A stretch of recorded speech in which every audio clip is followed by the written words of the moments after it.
Rhythm Strummers. You recognize that tune? That's Norwegian Wood. That's a great Beatles song. And I've got this great strum that can back it up.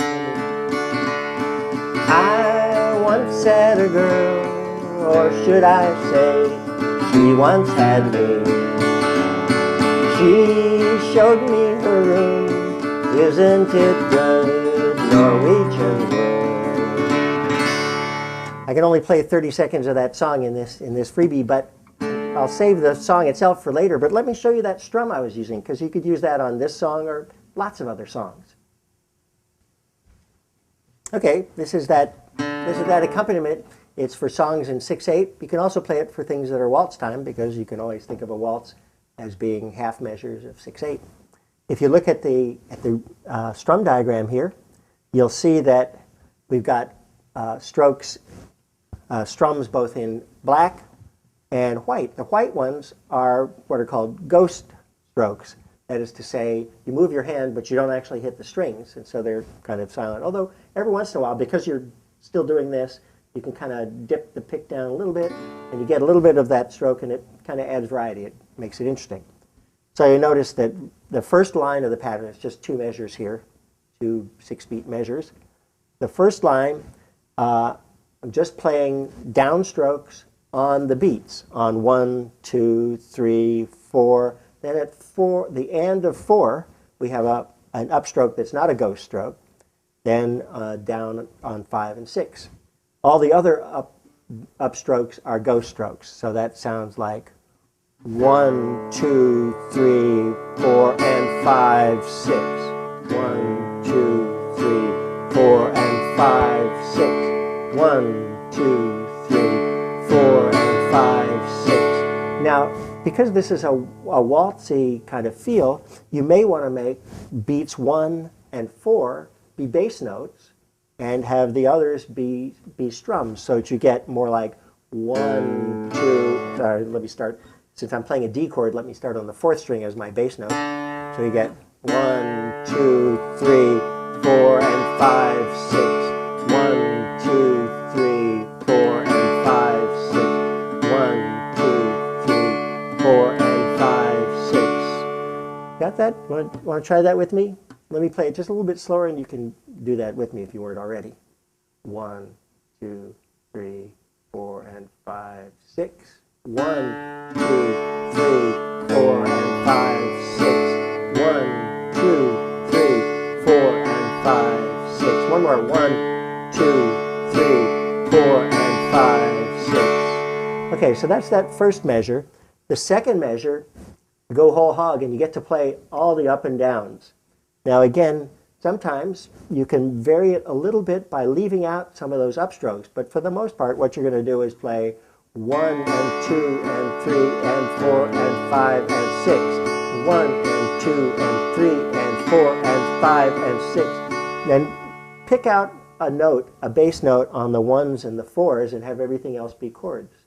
So it's 1 and 2 and 3 and 4 and 5 and 6 and 1 and 2 and 3 and 4 and 5, 6 and 1 and 2 and 3 and 5 and 6. One more. 1 and 2 and 3 and 4 and 5 and 6. You may notice that it sounds particularly nice if you make the 1 beat be the note that's the chord you're playing. Like in this case, I'm playing the D string for the D chord. And make the 4 beat be a different string, a different bass string. In this case, I would try the 5th string that's open, and you get a sound like.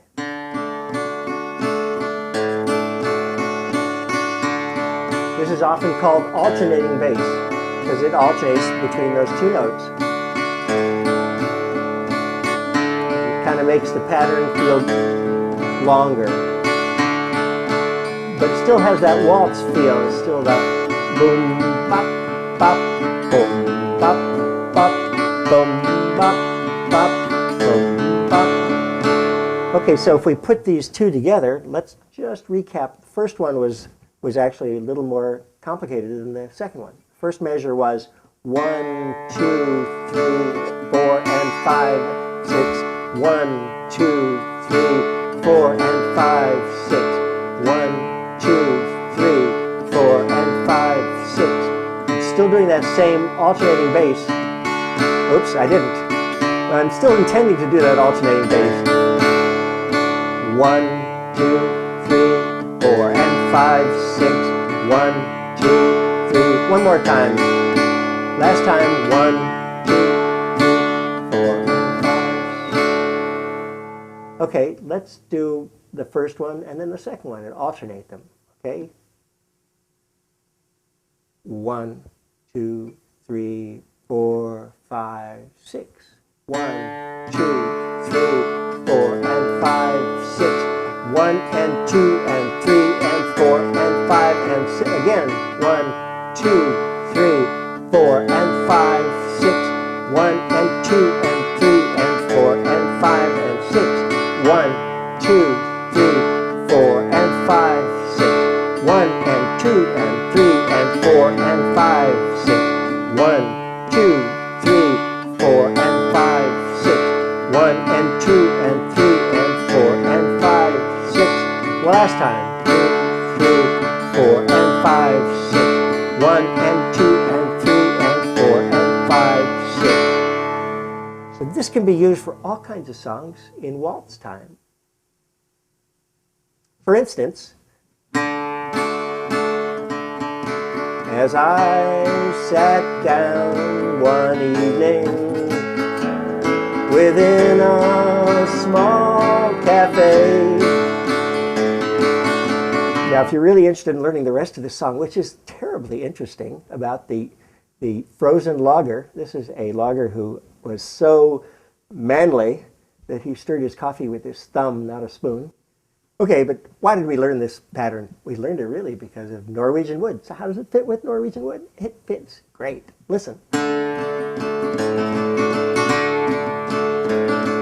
I once had a girl, or should I say, she once had me.